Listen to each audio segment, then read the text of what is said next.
Russian and Ukrainian forces are fighting in the streets of Bakhmut, but Russia does not control the eastern city, its deputy mayor has said.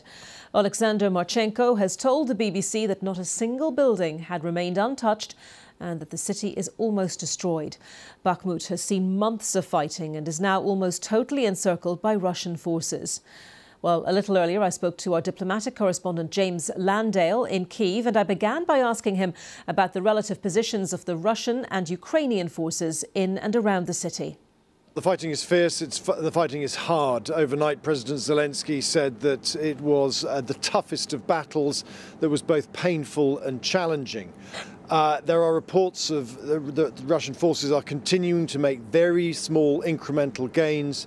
They hold positions in the north and the south and the east. The Ukrainians hold largely the center. They have access to the west, but the Russians are attempting to encircle at the moment. But every inch of territory is clearly very hard fought.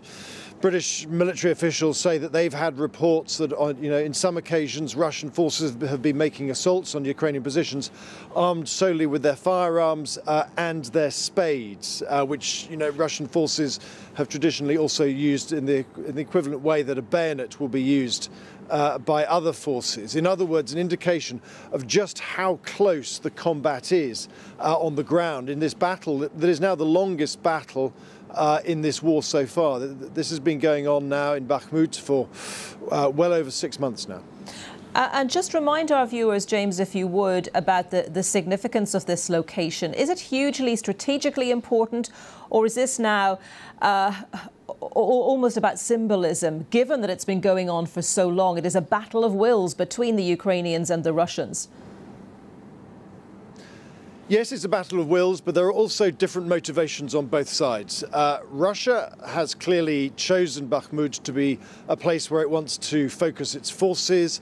The Kremlin is in dire need of some kind of success, so seizing Bakhmut would be a victory, it would be a trophy, something to talk about. They also, Russian strategists, see it as a springboard, an attempt to gain further territory in the Donbass. It is the traditional Russian military playbook. You bombard a city, you send in forces, you take it, and then you move on to the next one and slowly, incrementally make gains. That is the Russian aim here.